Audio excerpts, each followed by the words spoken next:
Magandang umaga sa inyo lahat. Andito ko ngayon sa Quireno,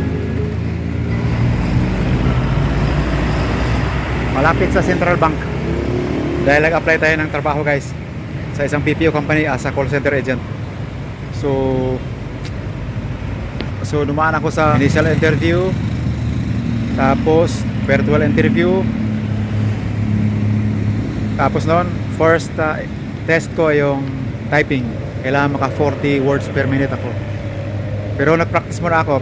Binigyan muna ako ng time para makapag-practice. Mas mataas pa yung grade ko nung nag-practice ako guys. Nung sa actual na exam na hindi ko na-meet yung 40 words per minute. So may standard sila, pag di ka nakapasa noon, hindi ka mag-go through. So marami pa akong dadaanan pagkatapos ng typing. Mayroon pang mga susunod pa noon bago ka mag-final interview and then job offer. So ang hirap mag-apply ngayon guys sa BPO company, lalo pag may experience ka, dahil maraming ipapagawa sa'yo o maraming tatanong sa'yo dahil nga may experience ka na, di ba? Supposed to be marami ka na dapat malalaman. So ganun guys, sa makatuwid, I did not make it today. So what to do, I will come back, mag-practice muna ako. Ayan, sabi sa akin nung nag-assist sa akin, tapos balik ako anytime. Kasi hindi lang ang typing na dapat maipasa ko. Kaya nakapasa ako sa typing, mag-go through ako, tapos tuloy-tuloy na final interview and then job offer. So yun lang guys, at ako'y tanghali na, maghanap na ako ng makainan dito. At pupunta muna ako sa mga malls kasi sobrang init. Dito may 7-Eleven. Tingnan ko dito kung wala ganong tao, baka dito na lang ako kumain ng tanghalian. Pero busog pa ako dami ko nakain ng umaga kasi nga expected ko tong BPO company na to dahil nag-email ka sa akin kagabi. At mag-report ako ngayon. Gabi ko may open para Sabado. So between 9 to 12. So yun. At kung pumasa sana ako ngayon, ay makasama ako noon sa Lunes. Mayroon silang klase sa Lunes starting na ng training. So wala, I did not make it. So daan muna ako dito guys sa 7-Eleven. Pero 7-Eleven, ano bang pwede makain dito guys? Wala ang pwede makain guys, manok lang. So lakad lang muna ako, punta ako ng Gmall guys. Yun malapit lang Gmall dito lakad lang ako guys dito. Guys marami nagtitinda dito guys buongon, saka durian. Souvenir shop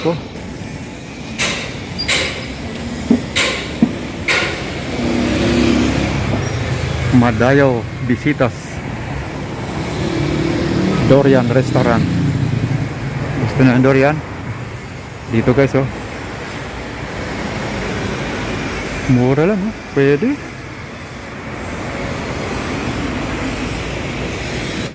Pupunta ako guys ng Chinatown. Ayun sa GP Laurel. Di pala to Chinatown, pero may arko na Chinatown So lakad lang ako dito guys. Yung 5 group companies. Ang init, grabing init. Maglakad lang ako punta doon sa unahan. I-inquire ko lang yun kung saan banda yung Davao Pier ng Tugo.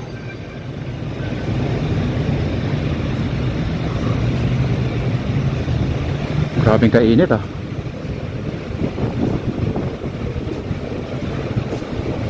Lalakarin daw search nga natin sa internet. So guys, 4 minutes daw. So lakarin natin guys papunta doon. 4 minutes lang naman Hanapin natin yung pier ng Tugo, barko ng Tugo papuntang General Santos City, Iloilo at saka Cebu. Para mag-inquire tayo, nandito na rin lang tayo. So lakad lang tayo dito guys.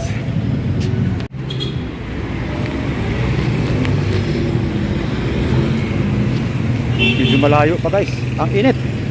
Pero layo pa pag nilakad, sobrang layo So balik lang tayo dito guys at pupunta na lang tayo ng Gmall dahil Doon na lang tayo magpalamig. Init eh. Saka na lang tayo pupunta doon, mag-inquire sa ibang pagkakataon. Dito muna tayo sa Gmall. So tayo dito guys sa Gmall.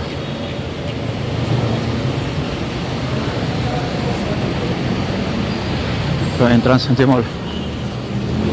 Andito ako guys sa Gmall ng Bahada. Daming tao guys, Sabado eh.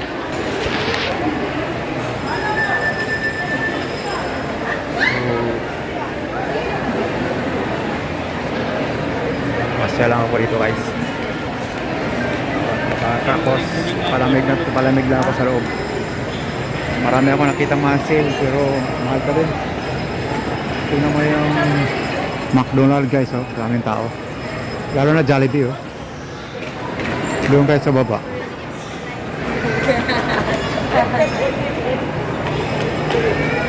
Daming tao rin. Uwi naman tayo guys. Uwi naman tayo guys kasi daming tao.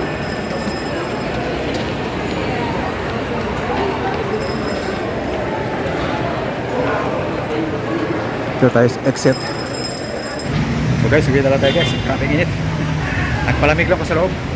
Sa bahay na ako kakain guys. Kasi kulang tulog ko kanina. Maaga ako umalis eh. Wakaton ako kanina, di ba? Tapos bukas mayroon wakaton ulit. 2 hours. So pahinga muna tayo ngayon guys. Kaya uwi tayo maaga. Bibili lalo kong pagkain. Lunch at saka pang-aras sa hapunan ko. See you. Diyan naman ang vlog ko sa ito. Kasi ang mag-like, mag-share at mag-subscribe sa akin channel. John Cadiana TV. Bye!